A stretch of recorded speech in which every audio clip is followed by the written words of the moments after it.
Sorry about that. We've now actually recruited over 300 supporters, and we're continuing to recruit all the time. Hopefully, for those of you that aren't actually already subscribed to the PCAN sort of newsletter, maybe we'll add a few more supporters this evening as well. We have just three part-time members of staff, 10 trustees, quite a number of volunteers, and at the moment we're funded primarily by the National Energy Foundation and the South Downs National Park. Our vision, moving on to the next slide, is for Petersfield to become carbon neutral as quickly as possible. And next slide as well, maybe. The goal is basically to reduce Petersfield's carbon footprint and the carbon footprint of the surrounding areas. In addition to sort of restoring and protecting our local environment. That's the next slide. Next slide again. How are we doing that? Well, through a series of different things. We're running information and educational events very similar to this one. The first one we did was on electric vehicles and was well attended, recorded, and if you're interested you can see that on the website. We're running a series of campaigns around working with local councils, for example, on sort of not getting verges cut where it's safe to leave them to grow, and a few other campaigns as well. And we're looking to run a series of projects to decarbonise elements of Petersfield's, I guess, carbon footprint. I'll talk a little bit more about super homes tonight because it is incredibly relevant to what we're doing. But we also recently ran a very successful tree planting exercise where we actually sort of solicited, I guess, subsidised fruit trees. Especially in kind of alternative spiritual circles where we talk a lot about spiritual. Jeff, sorry, I think you've muted yourself by accident. Thank you.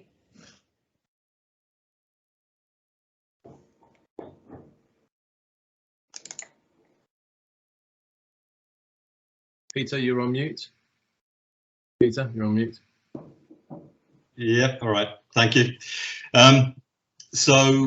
We very successful fruit tree project where we actually had over 300 people actually sort of take on subsidised fruit trees for planting in their garden, and that project is going to open again in the next few weeks. So if you have space for a fruit tree in your garden, then please do register on our website, and you can be the recipient of a subsidised tree.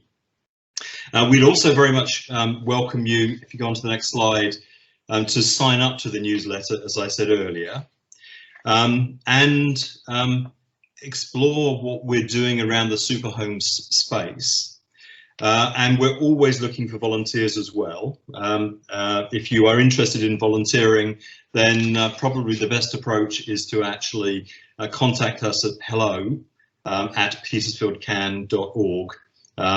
It's all very easily signposted on the website, so if you want to volunteer, we would very much welcome your time and your effort and your support. Let's move on to the next slide, getting on to the topic at hand tonight. One of the things that we're actually doing is a project around helping homes in the Petersfield area to actually reduce their carbon footprint. Now this is a fairly significant proportion of total greenhouse gases for the UK, but this particular diagram actually shows shows carbon emissions actually in the Petersfield area. And you can see they're broken down into sort of four sort of primary sections. There's a lot of carbon footprint that goes on consumption and goods and services, quite a bit on food and diet, quite a bit on travel, but the topic, I guess, for tonight is very much on housing, and the rough percentage that is spent on housing in terms of carbon footprint in the Petersfield area is about 20%, of which 14% is on mains gas. And obviously one of the things that you can do with a heat pump is significantly reduce that footprint, particularly if you also happen to sign up to a renewable energy supplier for your electricity.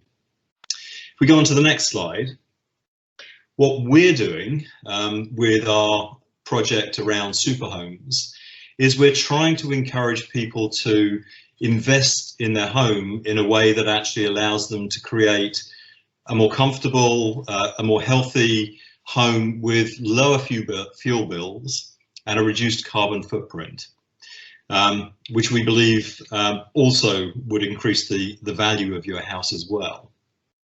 How are we going about doing that?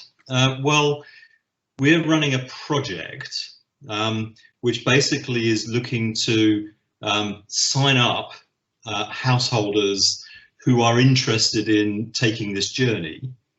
And what we'll do is work with them to sort of demystify the process, help them understand what is possible with their homes, create a fairly detailed home survey from a qualified and accredited expert, and then that will allow you to understand what changes you could deliver to your home that would actually deliver a certain level of benefit.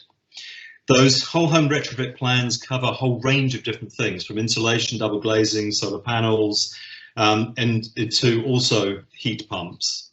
And the goal is to create a sort of a holistic plan for your home that allows you to make sure that you're doing things in the optimal way, getting the best benefit for the investment that you're making, and actually not having to sort of redo pieces of work because you are, I don't know, pulling the floor panels up more than once for individual different parts of the project.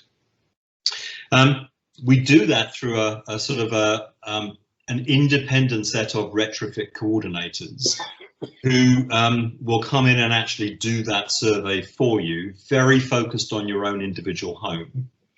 And for people on lower middle income, the cost of running that sort of survey is quite substantially subsidised by us as a charity. And then during that retrofit journey, what we would do is offer you some support, whether it's introduction into sort of a list of accredited installers, not necessarily recommendations, but helping you to find people that can actually carry out the work, perhaps advice on funding options, and then should you actually desire, actually allow you to move on and become a super home, which would then allow you to actually sort of track your progress and inspire others on that same journey. There's a lot more detail on the website, but I'm conscious that we want to get onto the heat pump sort of conversation today. So I'm going to stop there and hand over to Bean, if that's okay.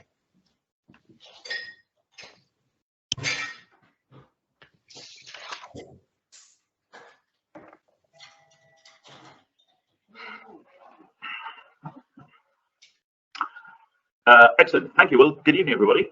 And thank you very much indeed for inviting me in to provide some initial information on heat pump technologies. If you go to the second slide, please. I'm hoping this is a bit of video that's going to run. You should find a play button on this one somewhere. Don't no, go back. Go back a slide. I think if you just hit it, it should run. What this is, if we can get it to run for you, this is a set of NASA data. And what it's recording is temperature anomalies. Sorry, Bean, I'm not sure that's actually going to work. They're not. I don't seem to have a play. If you hover your mouse over the image, Yeah, it's with a play bar. Just click on the image. Click on the image itself. No. Okay. All right. Yeah. Sorry about that. Okay. Well, I'm sorry I can't get that to work, because actually it's a really nice visual, because I do think that it's important sometimes that we remind ourselves why it is we're doing this, why we're interested in decarbonising at all. And what this would show, if it was running, is the degree of temperature anomalies over the last 100 years or so, as recorded by NASA. Europe is about 7 o'clock, and the UK is at about 5 to 9. And effectively, the bars, the spokes of the wheel, get longer and longer and redder and redder. In fact, the whole thing ends up bright red at the end. It's pretty scary, really. Next slide, please. I also thought it's worth just describing why it is that electrification of heat is carbon efficient. This is a little app that sits on our website called Carbon Watch, and it takes data in real time from the national grid and converts it into actual emissions from different heat technologies. So this screenshot was actually taken back in October. At the time, the grid was running really very nicely. So it must have been, I think, probably quite windy. It was about 8 o'clock in the morning. So the wind must have been going quite well, because the grid is operating at 110 grams of CO2 per kilowatt hour, which is the black box in the top right-hand corner there. That number probably doesn't mean much to most people, but effectively, carbon zero means that figure gets down to 0. And what it means is that the bar chart then shows the emissions from, at that point of time, the emissions for burning coal at the bottom. Oil is the next one up. The next one up is natural gas. The fourth bar up, the last black bar, that is direct electric heat. So anyone who has direct electric heat matting or anything like this, or a bar fire or a panel heater. And then the 2 yellow bars are heat pumps operating at different efficiencies, which very roughly would correspond to an air source heat pump and a ground source heat pump being more efficient. So you can see that at this point, running a heat pump is incredibly carbon efficient, because the grid was already running very, very efficiently. Now, the carbon factor in the last couple of days, because it's been quite still, we have been burning some coal, and the carbon factor has actually been sitting up closer to 300. So it's still fluctuating quite considerably. But the key for you, and in the introduction, it was being said that you want to get Petersfield to be carbon neutral. When the grid is carbon neutral, everything you're doing electrically is carbon neutral. So charging your electric vehicles, running heat pumps, whatever it might be. The vertical black line, which you can see there, that is currently the carbon factor as set out in SAP, the SAP process, which is what derives your energy performance certificates for your homes. So you can see how out of kilter that figure is. It's grotesquely wrong. I'm pleased to say it is going to be changed in July this year, which is good news. We've been asking for that change since 2014. Next slide, please. Now this, you probably can't read it, but I think you're going to have the slide deck will be shared, so you'll be able to see this in your at your leisure. The reason why I've left this in is this shows a sort of relatively typical, it's a little spreadsheet for the emissions associated with a sort of typical 3-bedroom, modest 3-bedroom house. And the reason I put this in is that the column on the right shows the average number of family cars displaced by converting your home heating from a fossil fuel to a heat pump of some sort. And I do this because, as I said, a figure of 110 grams of CO2 per kilowatt hour doesn't mean much to most people.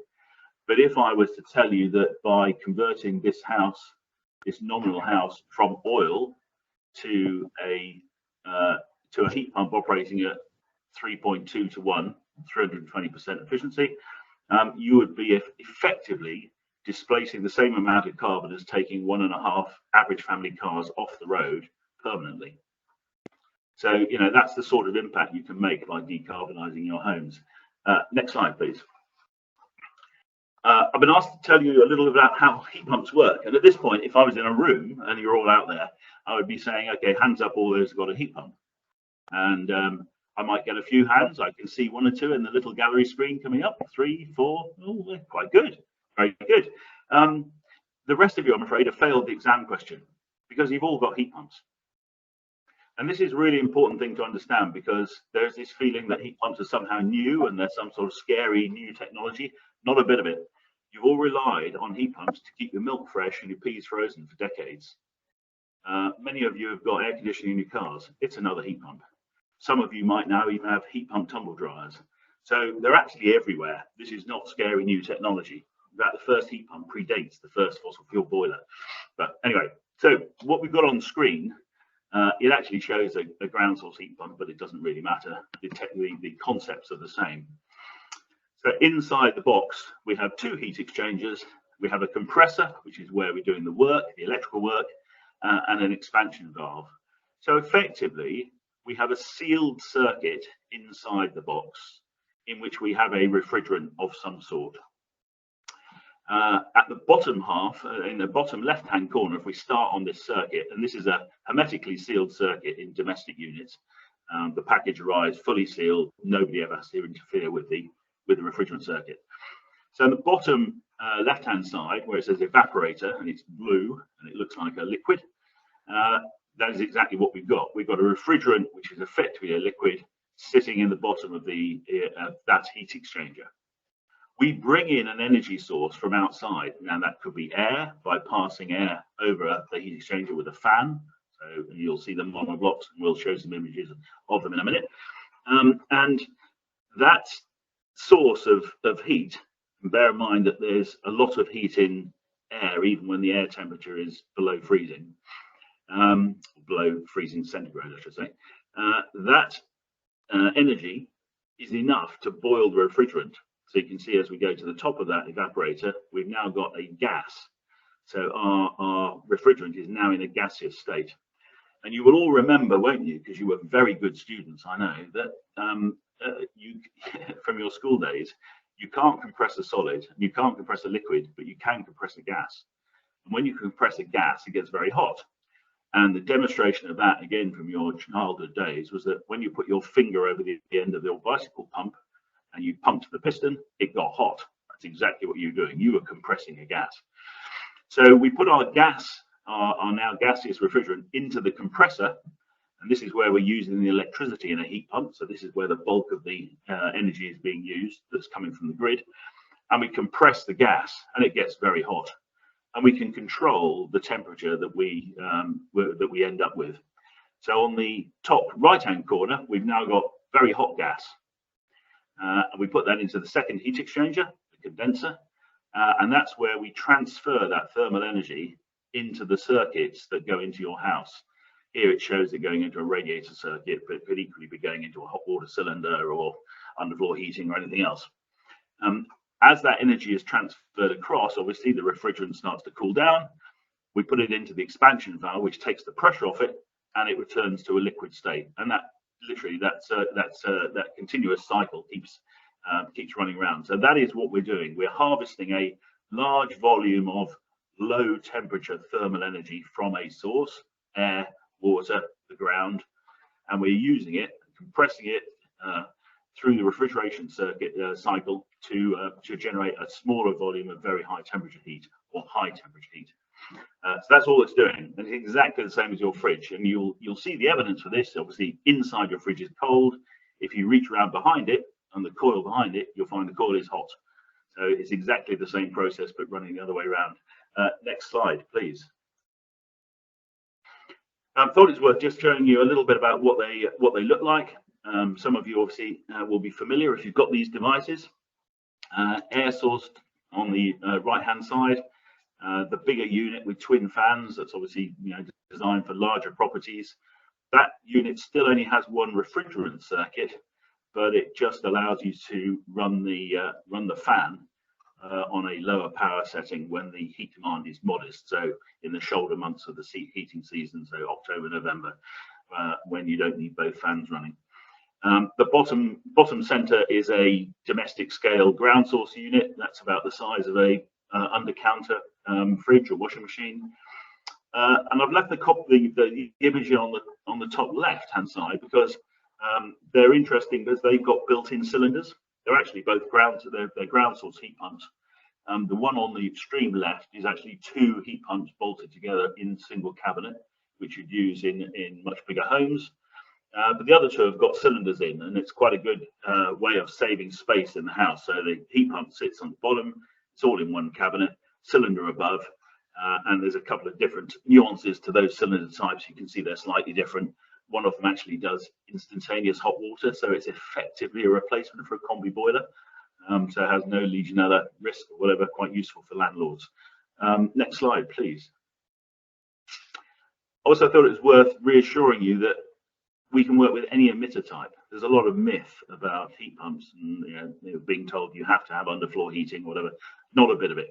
So it could be underfloor heating.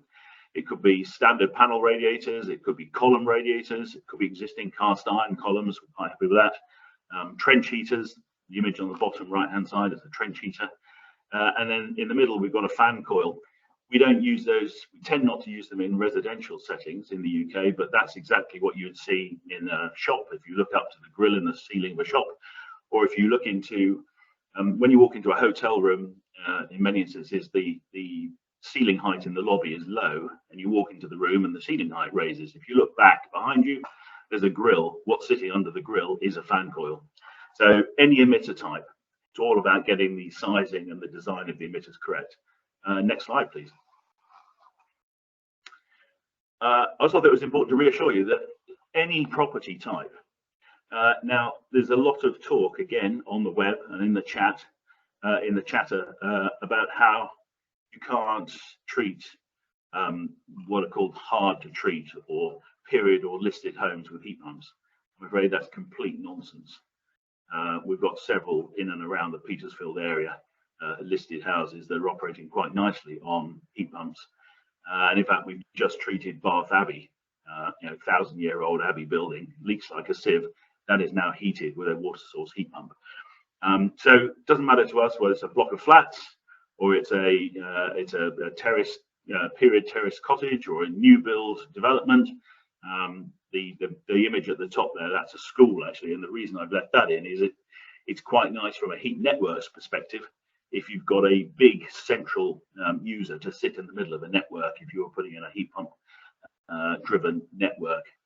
So just to reassure you, it doesn't matter what property type, if you've got a listed building, you should not feel that this is in any way excluding you from being able to decarbonize your heating and your hot water. It's all about understanding the building at that point. If you understand how to get the heat into the building, then you'll be able to build a heat pump package. And in fact, the BEIS, so the ministry have just been running, or they are running at the moment, a heat pump demonstrator program. And one of the first findings that's come out of that, and they've installed 750 heat pumps in that program, is that they couldn't find a house that they couldn't put a heat pump solution into. There is a problem with economics at the moment, but technically it's possible to put a heat pump into any building. Next slide, please. A quick one then about, again, on fear and doubt. You're perhaps being told you've got to massively increase the size of your radiators. Probably not, and there are good technical reasons, but I don't think we've got time to explain that now, but I'm very happy to in the Q&A if somebody wants to know. You have to replumb the whole house and put in underfloor heating. Absolutely not necessary. Your garden will be a disaster if you're doing ground source. Yes, but it will be worth it, and actually you can limit that by drilling vertical boreholes. And this whole disruption piece, I think, is overblown. I mean, I can remember, I'm sufficiently long in the tooth, I can remember when my grandparents put in central heating for the first time. Boy, was that disruptive. Floorboards up and plaster off the walls and God knows what else. Everything in the room had to be moved. The curtains had to be shortened because the radiators were under the window. But if I've been old enough to say to my grandfather after he'd finished 6 months later, you know, don't you wish you were still bringing in the coal? He'd have clipped me round the ear. So I think, you know, we can see the vision when we see these changes coming. We have a vision. Next slide, please. Now, there's some slides here with some blurb on it. Again, I think you read those at your leisure because we're pushed for time, but it will give you a feel for the sorts of things that are important when it comes to design. And I think Colin will talk to you about the evidence of what happens if the design is not well done. It's very important to get design right. In our world, the margin of error in a fossil fuel environment, so oil, gas, is huge. I don't know if you see my hands here, like this. The margin of error in biomass is down like this, with air sources down like this, and with ground sources down like this. So you have to get it right. But if you get it right, the outcome is a thing of beauty. Next slide, please. Again, a little bit of content here about locations and planning. Again, I think you read that at your leisure. Next one, please. Thought it was worth just showing this. So, you know, what would you rather have outside your house? Your oil tank or that heat pump sitting in front of that brick house? So not all heat pumps have to be grey and boring.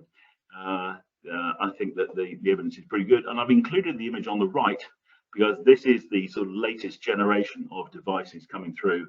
So this one is cylindrical, as you can see, and it's a vertical format. Very interesting machine, made in Northern Ireland, actually, so it's a homegrown device. Obviously, we'd love to see more of those. Next slide, please. Quick case study, just to reassure you, this is a relatively large building. It's not listed as it happens, but it's a barn conversion. And that is running on a pair of air source heat pumps.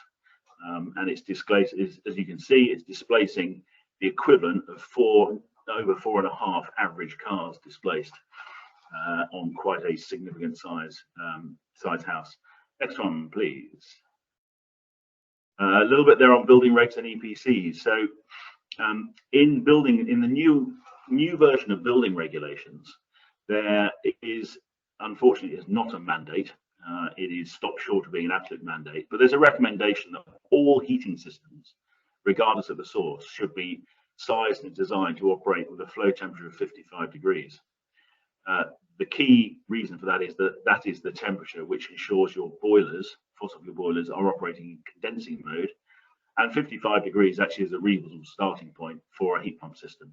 So it does mean that all radiator systems, underfloor heating systems, or whatever, will eventually be designed in a way that will accommodate a heat pump straight away with no changes. Next one, please. Okay, this phrase is frequently attributed to Sheikh Yamani, who was the oil minister, Saudi oil minister. But as far as I can tell, it was originally said by Don Huberts of Shell. So the Stone Age did not end because the world ran out of stone, and the oil age, oil and gas age, will not end because we run out of oil and gas. I know that you're down in Hampshire, but I'm up in Wiltshire, so I have my image of Stonehenge there, and that is the ultimate renewable energy resource. And I think what's important to recognise, a bit like me telling you that you've all got heat pumps in your homes already, the sun is the source of all our renewable energy. So it doesn't matter whether it's biomass or tidal or direct solar PV, heat pumps. Actually, all of this energy is coming from the sun. The only renewable source that we're talking about now, which doesn't derive from the sun, is deep geothermal, where we are harvesting energy from the core of the planet. But air source heat pumps, ground source heat pumps, water source heat pumps, it's all solar energy. So we just have to get back to the point that our forebears recognized that the sun is where it's at. Thank you very much indeed.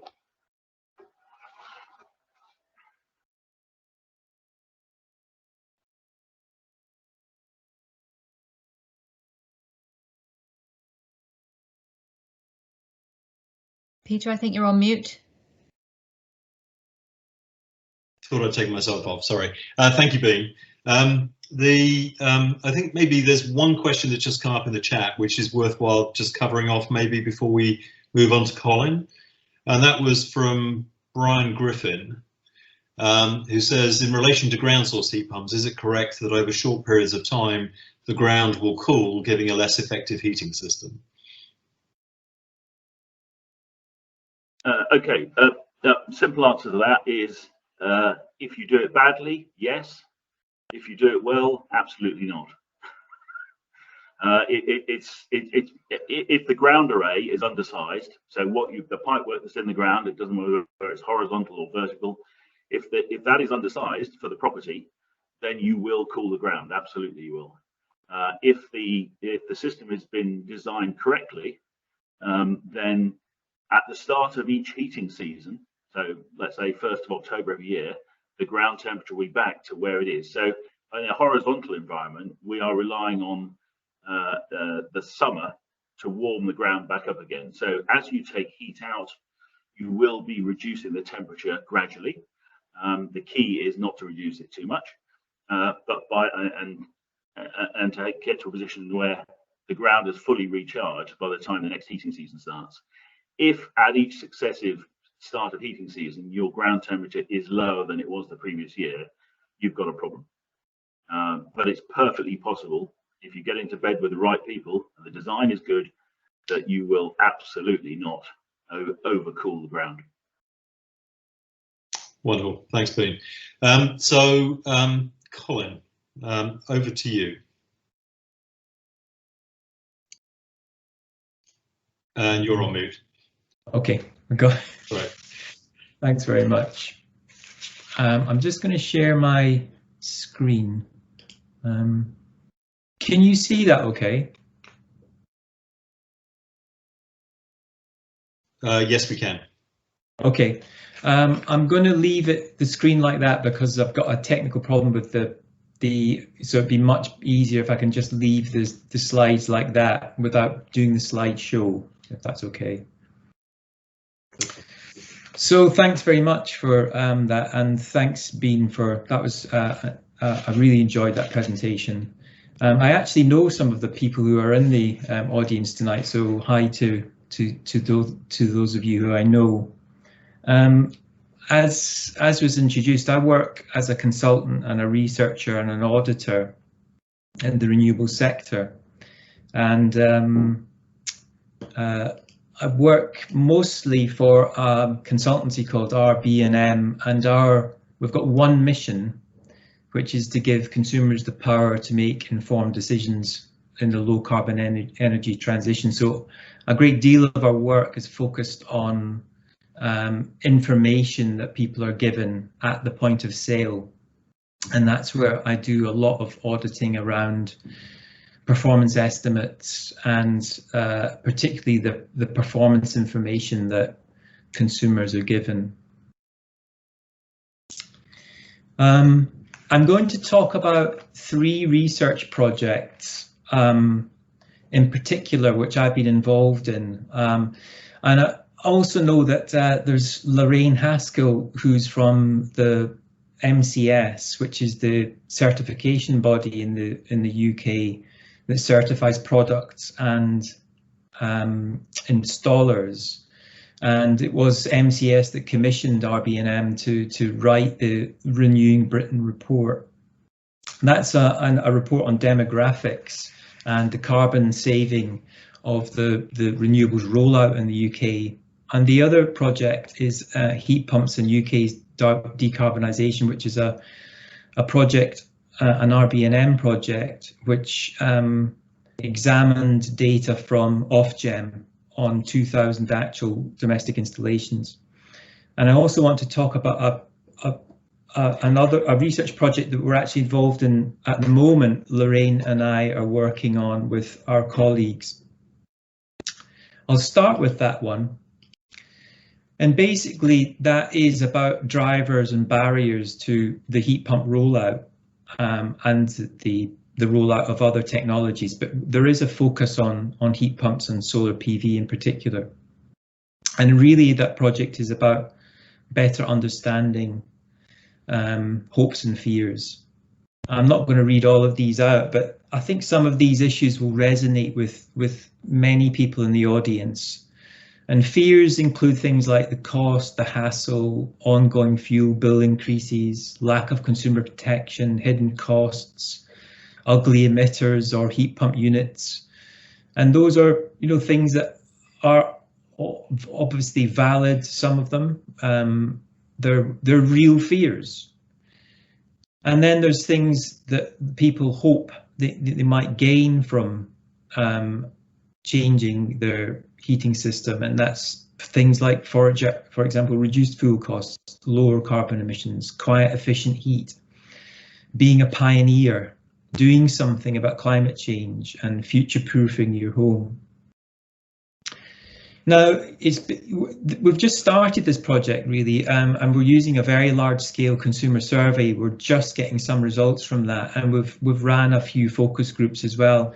And it's worth mentioning that our early work on this project shows that consumers who are confused, that they tend to be confused about who their friends are in this market and how best to access good and impartial advice that's household specific.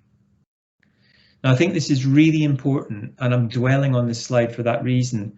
And although it's early in this research, I would say that the PCAM Super Homes project is exactly the type of initiative that a large proportion of the consumers that we've talked to say they would welcome and value, because the Super Homes project is so home specific. So you're getting specific advice for your home in relation to the heating technology that you might that might be suitable in conjunction with the type of insulation or home energy efficiency measures that would complement that. So I think that's great. Now, I know we're really struggling for time, so I'm going to skip over these next couple of slides quite quickly. I was asked to describe the renewable heat incentive and the new boiler upgrade scheme, so I'll do that as quickly as I can. Just to say about the renewable heat incentive, it's a very good scheme in terms of the type of incentive it offers individual consumers. Although it is on the way out, as most of you will probably know, and it closes to new applicants at the end of March. And the EST has said that customers starting the renewable heating installation and RHI application early in 2022 may struggle to complete before this deadline. And I think if you're not sure you can complete, I wouldn't go down that road, because if you did and you were expecting the RHI and then you can't access it, it would be something of a nightmare. So you have to be cautious if you think you can pursue this. But if you have already installed, you do still have a chance to apply for the RHI. And if you're down the road of getting an installation sorted, the best source of information about the RHI is the Essential Guide for Applicants, and there's a link.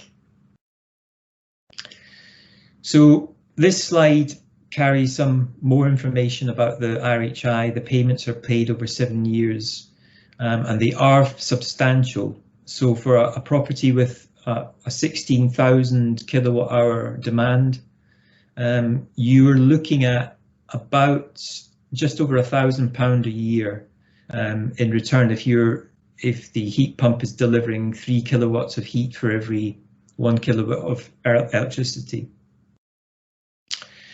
So I won't dwell on that, but I think it's more important to maybe give you some more detail about the boiler upgrade scheme, which will launch immediately after the RHI closes. And basically it's very simple.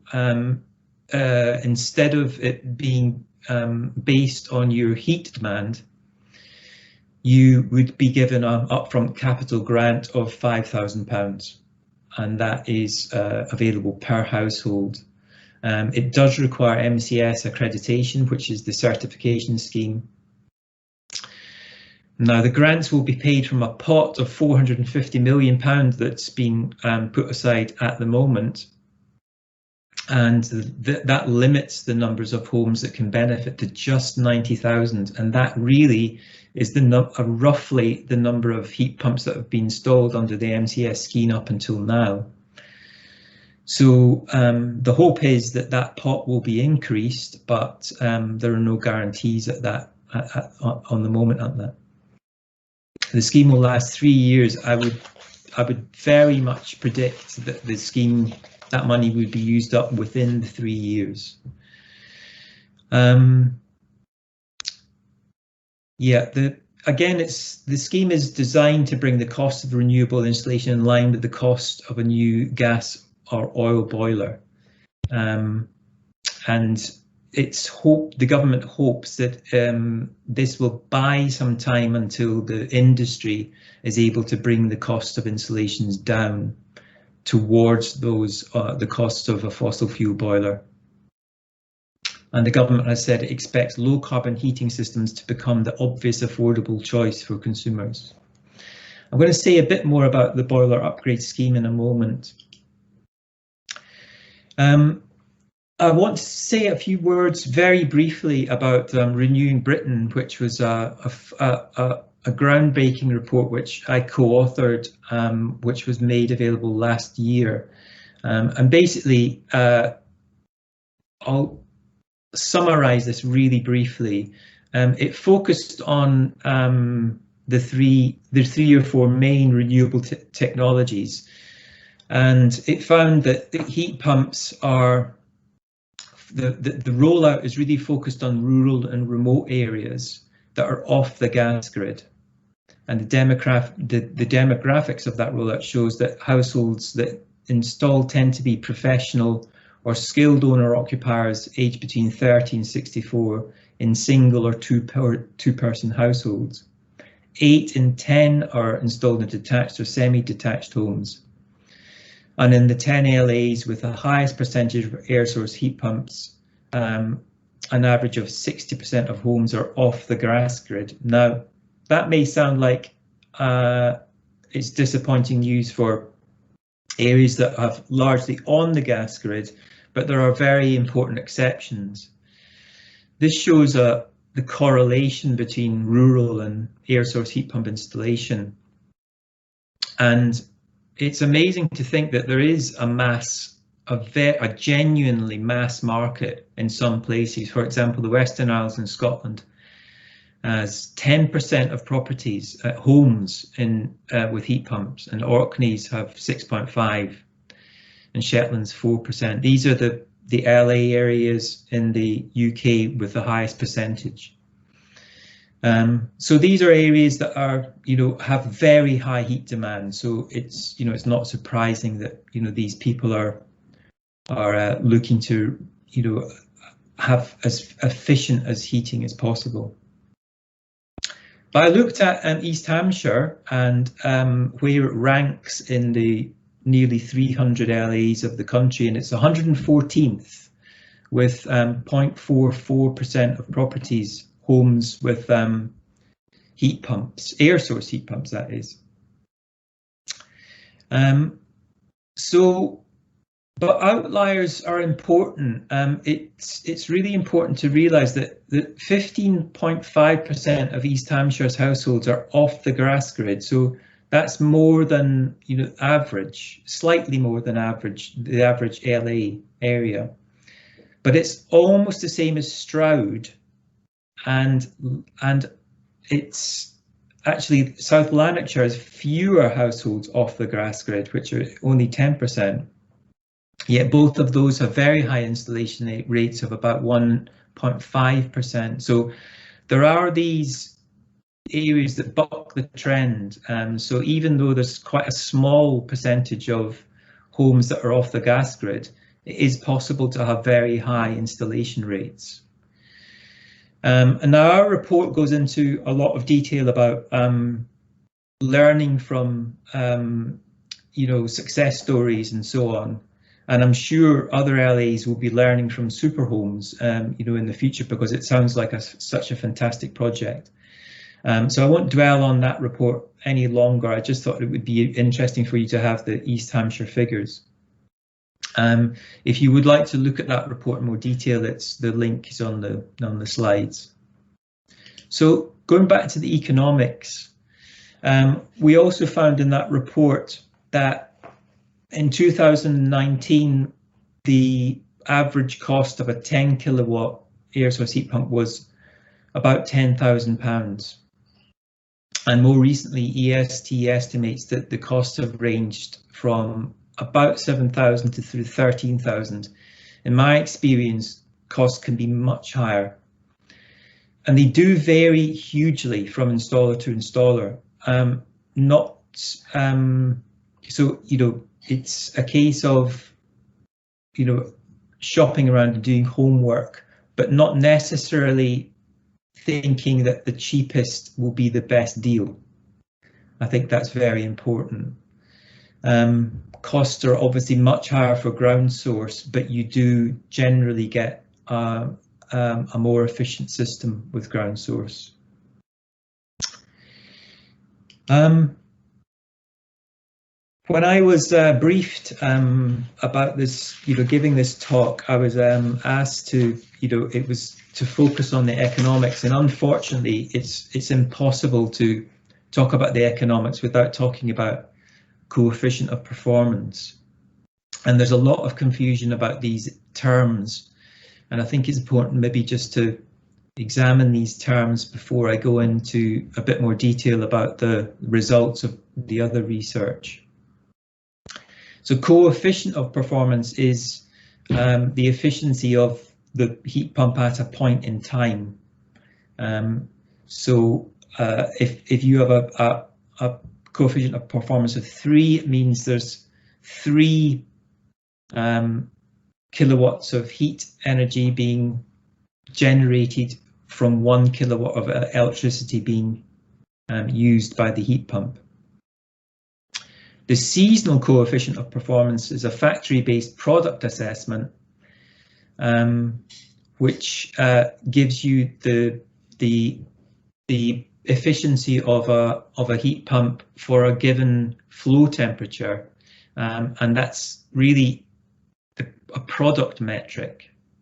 While the seasonal performance factor is the measurement of the efficiency of a heat pump over, say, a year, but that's, as I would like to emphasize, the measured efficiency.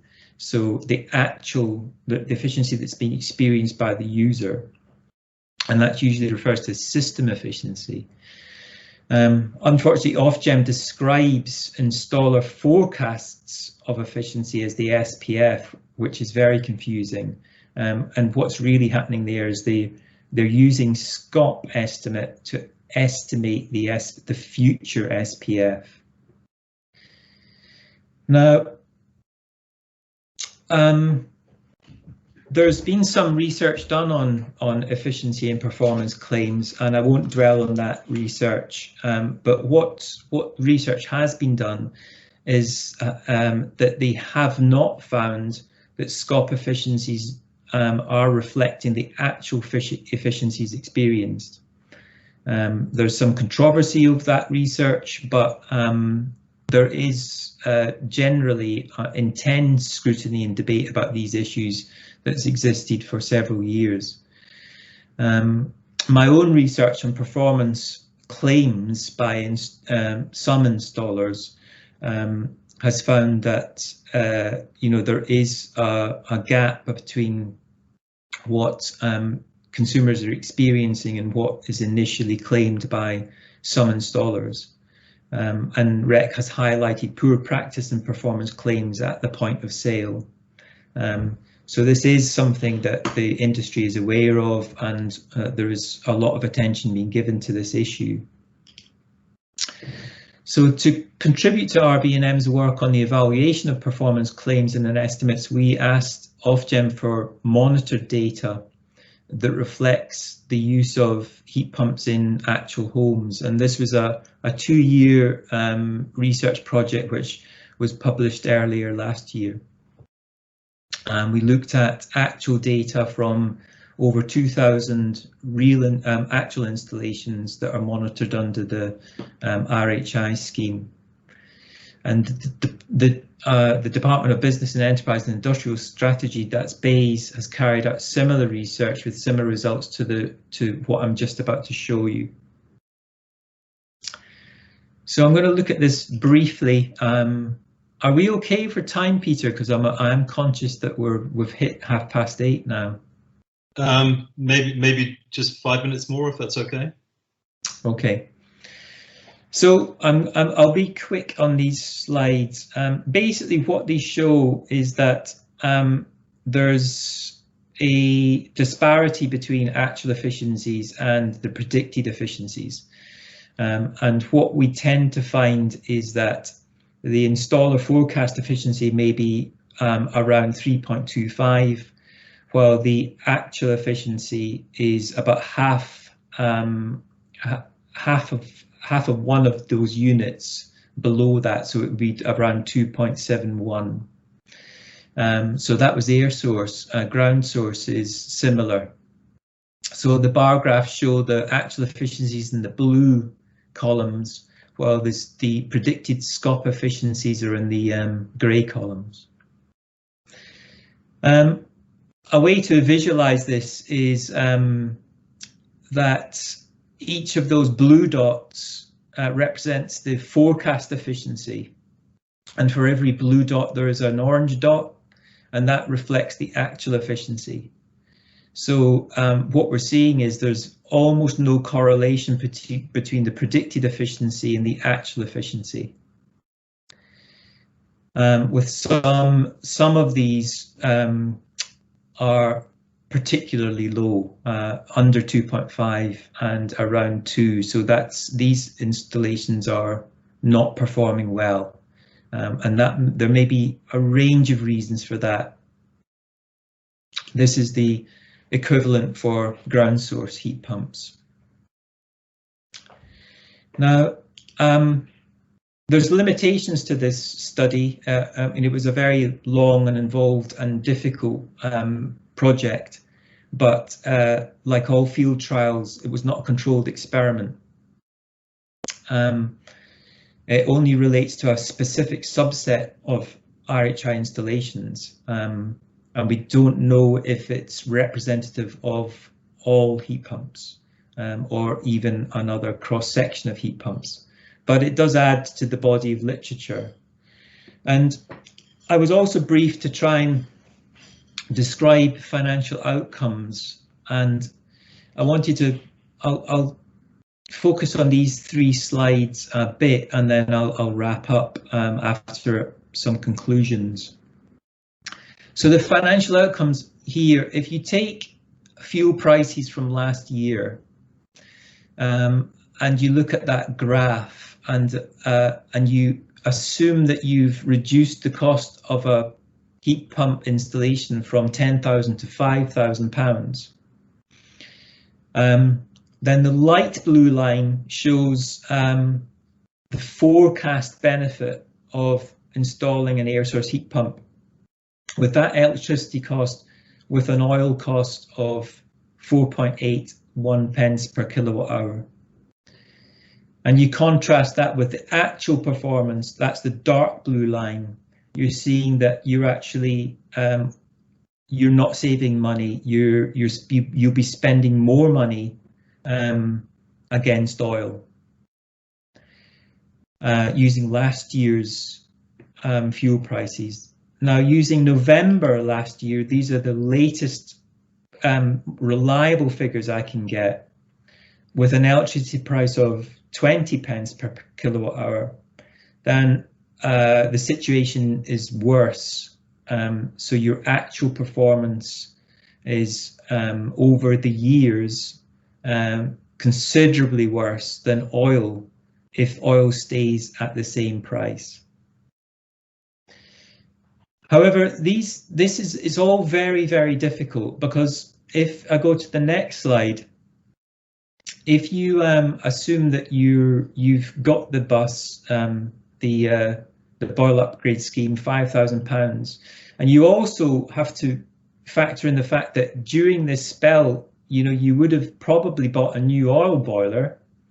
So if you think about that as a saving, So you reduce your capital expenditure again by, say, another £4,000, which is maybe the cost of another new oil boiler. And you might get maybe a flexible electricity tariff at maybe averaging at 14 pence. And oil maybe goes up to 55 pence, then immediately you start making real savings. So I think what this shows is that it's incredibly sensitive to price changes, whether the price changes is in the displaced fuel or the changes in prices of the electricity. So it's extremely difficult to predict, and all of these scenarios assume fixed prices over the course of the term of the installation. Of course, that wouldn't occur. So lessons and interpretation. I'll only briefly dwell on this. Like I said, there was some very low performance, and Bean has already described why that may occur.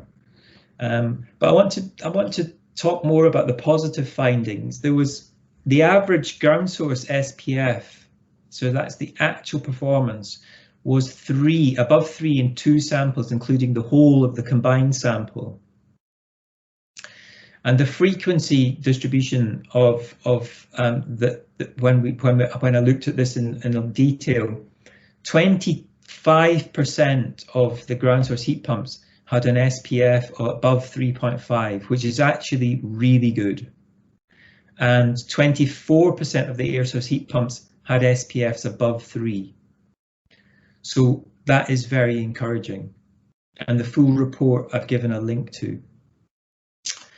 So just lastly, I really would stress more than anything, if a take-home message is that heat pumps are not financial products, and they should not be sold as if they're financial products.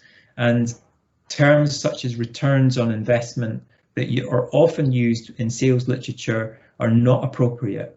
Apart from anything else, installations are not regulated by the Financial Conduct Authority, and you should not be taken in by messages around returns on investment. I'd like to go back and chime and agree wholeheartedly with Bean that our really careful analysis on this, no matter whether it was SCOP or SPF, however the heat pump performed, it was always good at reducing carbon. And the reason for that is because heat pumps use electricity, and the grid is largely decarbonised. So it's a great way to cut your home carbon emissions. So that's just to round off. I would really encourage you, if you are thinking about heat pumps, to use the information provided by MCS and the Renewable Energy Consumer Code. Thanks, Peter. Thanks, Colin. So I think a lot of detail there, but I think the point that actually both Bean and Colin stressed when we actually did the initial sort of conversation in preparation for this event was don't assume that you're necessarily going to get savings as a consequence of putting in a heat pump. That probably shouldn't be the primary motivator, and I think that's I guess the lesson to be taken away from that. I'm very conscious of time, so I'm going to quickly hand over to Alison, if that's okay. And Alison, over to you. Brilliant. Hiya. Yeah, thank you for letting me come along. It's been fascinating to hear, well, from the experts really about, you know, about fitting an air source heat pump and everything that needs to be involved. Just last summer, I had, you can see on the screen, this air source heat pump fitted. It's a Hitachi. I got funding from the Green Homes Grant. Basically, I live in a bungalow. It's a 1970s bungalow. I ended up changing from oil to air heat source pump, air source heat pump, because basically I had a leaking red fire and it was kind of forced upon me. Red fire's an Aga, and I had to shut down the cooker, but the pump, the boiler was actually working okay. It was just keeping going, but it was just one of those things where I really needed to change the boiler. At the time, it was May, just coming out of the first lockdown, May 2020, and I got through the summer, and then in the autumn became aware of the Green Homes Grant, and just explored the option about whether I was eligible for funding, and I found that I was, so I made the application and was successful in getting the full amount that you can get from them. So the cost for me to actually install the boiler was the same pretty much as if I'd had to just gone, like if I just got an oil boiler and just kept on with doing that. But with the grant, I was able to massively upgrade the heating system. So I was really pleased about that. I'd like to say it is a massive upheaval. Well, it's a big upheaval, but I'm really, really pleased that I've made the change. Just to explain the picture, I mean, you would have seen all the technicalities in the previous presentation, but this is what's in the home.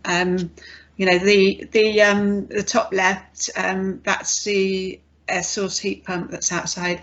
I'm really intrigued. I mean, it's probably a conversation outside of here. The experts are probably looking at that thinking, oh my word, have they got the right one or not? Because I did actually go into this blind, and I was actually reliant on the people that were giving me the quotes. So, but they obviously looked at the size of the property, and basically I needed the outside air source heat pump, which is on the side of the house, and it looks quite big, but I think that's probably the way I took the picture. And it's actually not obstructing anything, it's just on the side of the house.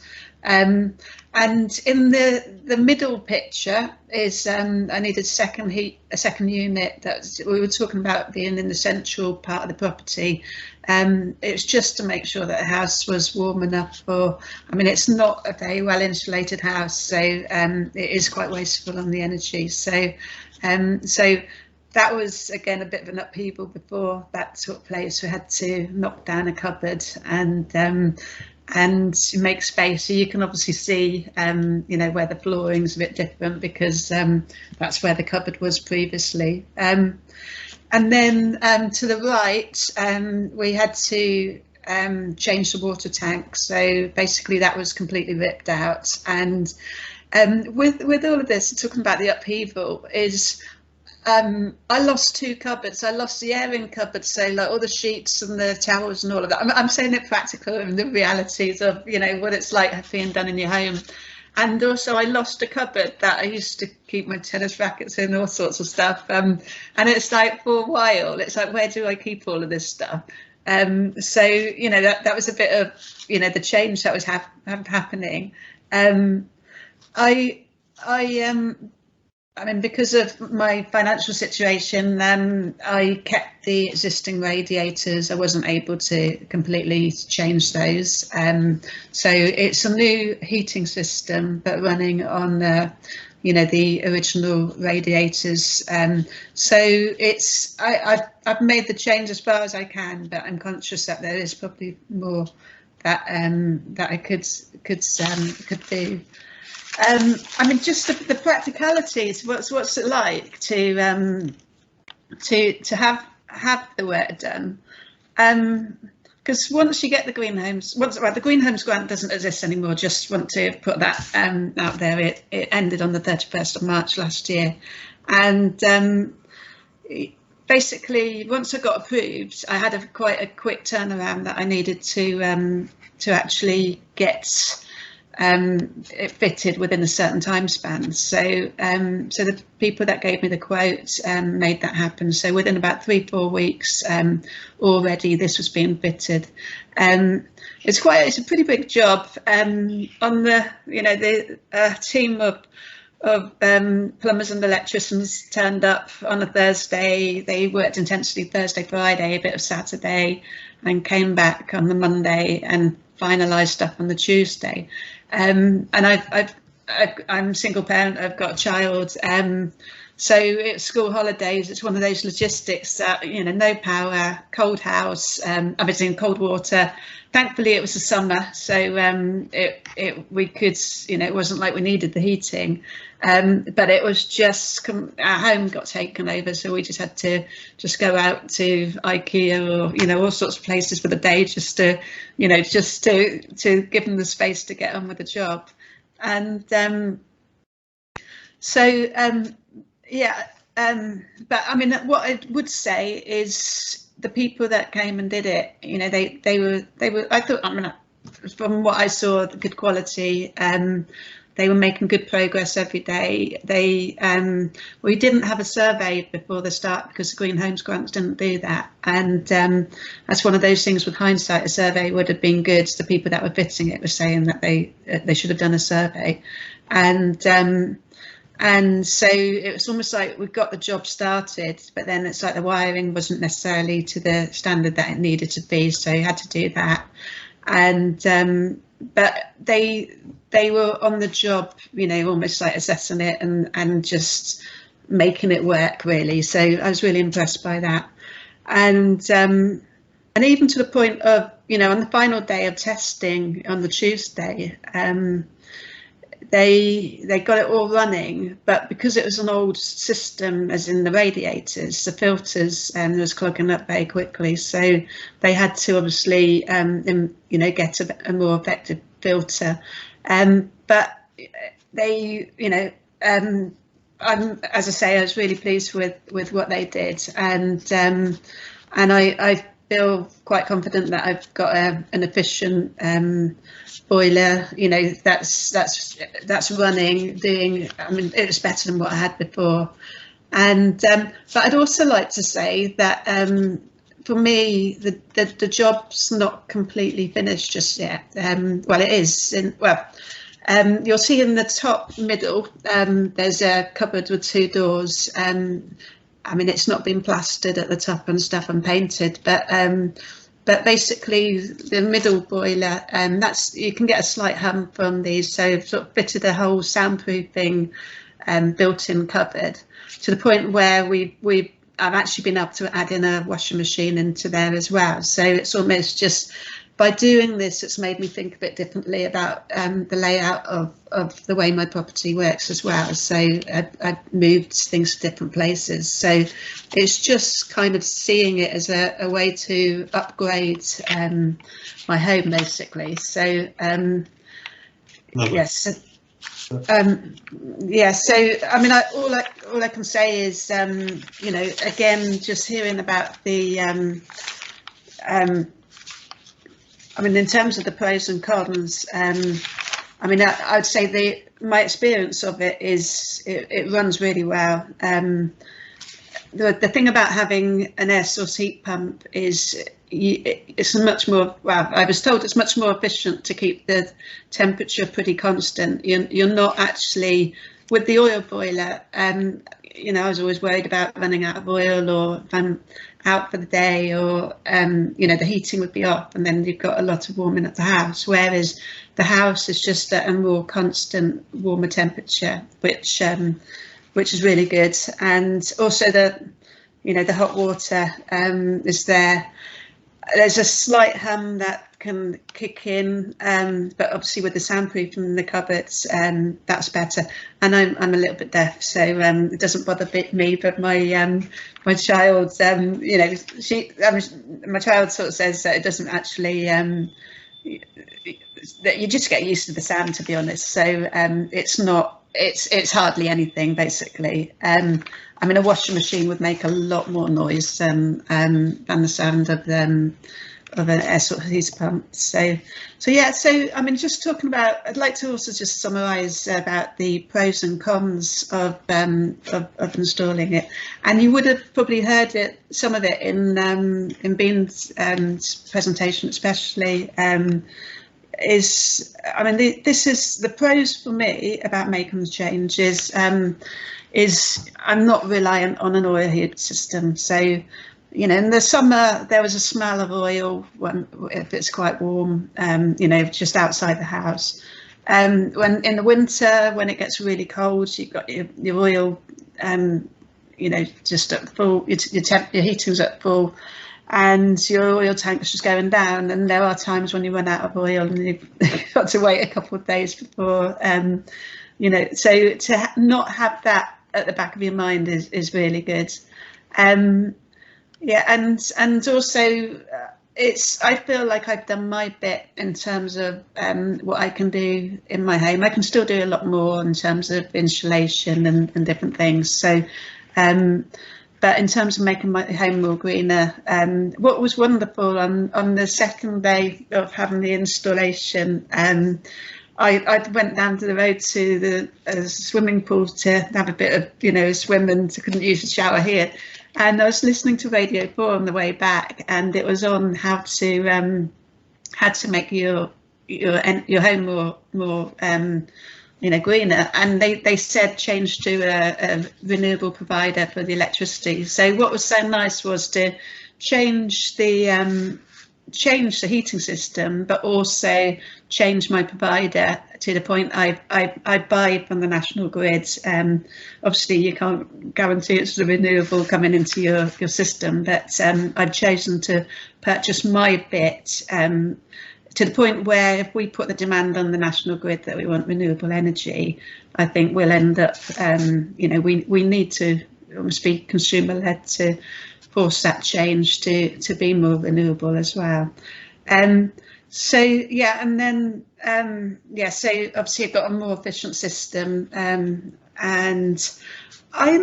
again, the cost factor is an interesting one because I'm probably half the year in, and where I was paying oil and electricity, now it's just electricity. So I'm thinking it's probably going to come to the same level as what it costed me in last year when the oil prices were less for the year. So I actually feel like, you know, with energy prices going up, I'm actually benefiting this year. But I need to tell you in about sort of 6, 7, 8 months time what the actual outcome is there. So that's good. Thank you, Alison. Yeah, and yeah, go for it. So, I think given we'll stop there if that's okay, given time. So I mean, I think you've got sort of the expert in Bean. Colin covered quite a bit on the economics, and Alison's had the first-hand experience.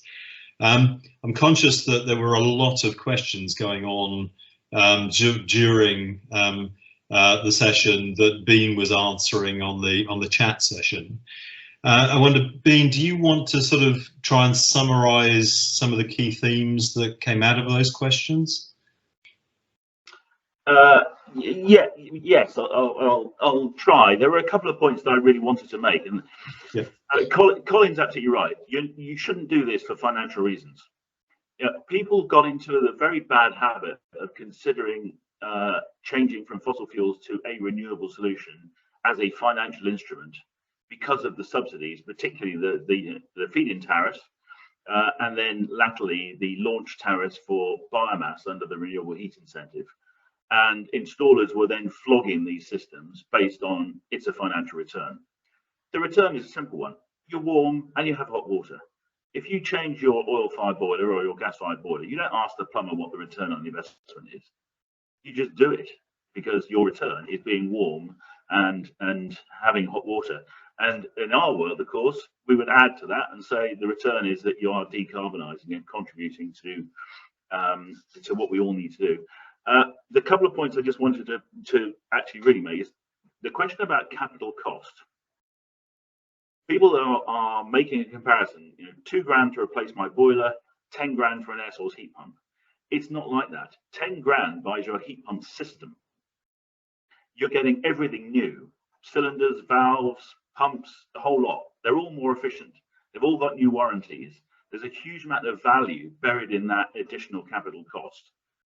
It's a bit like saying, you know, rip out all of your fossil fuel system and all the cylinders and all the pumps and everything and replace it. That is not £2,000. So that's the first point. It is not a direct comparison. The second point I wanted to just stress is that I don't know whether you're aware, but those of you that are not on the gas grid, obviously quite a lot of you in rural Hampshire, I'm also not on the gas grid. There were 2 consultations which closed last night, actually.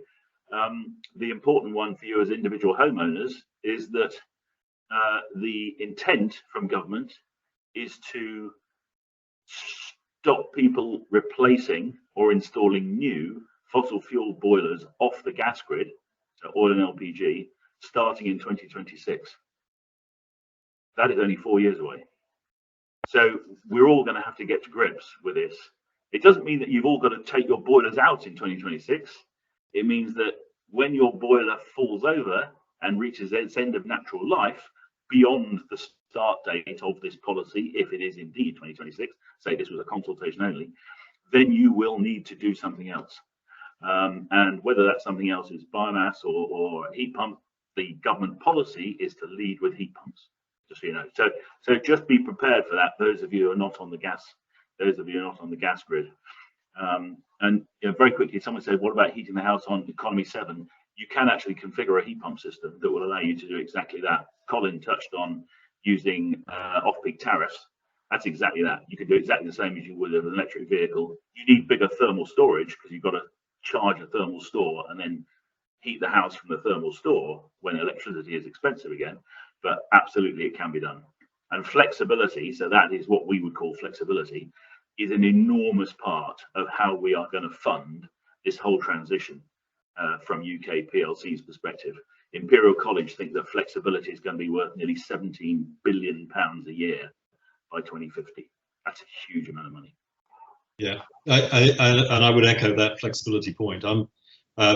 For my personal house, I've got solar panels on the roof and a battery pack on the back of the house, and so I can actually load the battery overnight using sort of low tariffs. I happen to be on Octopus, but it could be any one of a number of different sort of companies, and that will then heat the house through the morning, and depending on what the day's like, possibly through the rest of the day as well. And so just by offsetting, I get my electricity at 5p rather than at the standard rate, which is probably closer to 16, 17. So I mean, that flexibility, that offsetting of time, I think is probably quite an important part as well. Any questions that anybody would like to ask, sort of by coming off mute?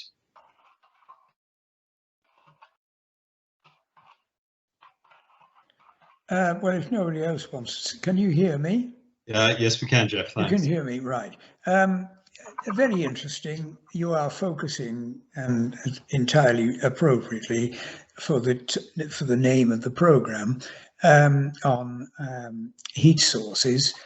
What I've done in my house, rather similar to you, I suspect, was to put solar panels on the roof.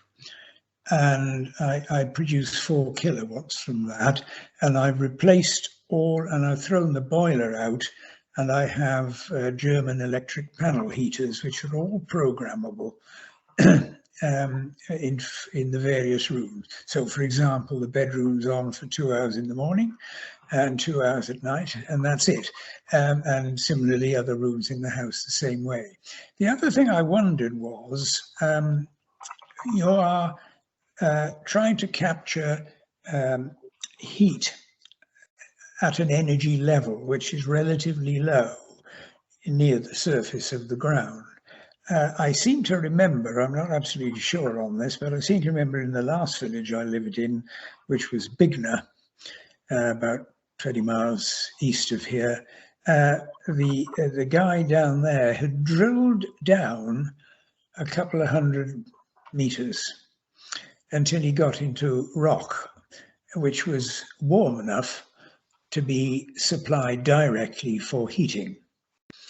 I've not seen this done by anybody else. Is there a problem with that as an idea? Because he's just got a pump, a head and a thing going down in the ground and a line coming off it. It's very simple looking. In some parts of the UK, water at 45 degrees is relatively close to the surface, but it's relatively close. Bath, for example, the energy system that supplies Bath Abbey is actually the outflow from the Roman baths. We're putting it into a heat pump, but that's where the source is coming. But most people don't have access to that. And in fact, I sat through a presentation to Manchester, Greater Manchester Combined Authority yesterday from a deep geothermal drilling company doing exactly as you suggest. In Manchester, they're looking at drilling between 2 to 3 kilometres down. Yes. You're into oil and gas technology territory there, and the costs are enormous. They reckon £20 million for a single couplet. But it would do, 20,000 houses. So yes. It's all about cost, risk, and cost and risk fundamentally. Yes. Well, I've managed to keep my carbon footprint down to 0 because I tend to export rather more in the summer months than I use, and it all balances up across the year, which is lovely. But there you go. So I'm very conscious of time. It is the end of our allotted time. I think we'll probably best leave it there. I hope you've enjoyed the session. I hope you managed to learn quite a lot from our speakers tonight. We will try and publish the slides and of course the recording of the event on the website. So if you want to dig into some of the detail a little bit more, with a little bit more sort of time on your hands, you're more than welcome to do so. And I think at that we'll say good night. Thank you very much. Thank you. Thank you. Really great session. Thanks very much. Thank you. Many thanks to the speakers. You're very welcome. Thank you for having us. Thanks, Ben. Someone asked about EPCs. The boiler upgrade scheme requires an EPC that's less than 10 years old. So it doesn't have to be new. The RHI had to be less than 2 years old, but again, it didn't have to be new if you already had one. So just as a quicker quick exit answer. Thank you. So thanks, Ben. Thanks, Colin. Thanks, Alison. And thanks everybody for listening. Super. Thank you very much indeed, everybody. Have a good evening. Thanks for hosting, Peter.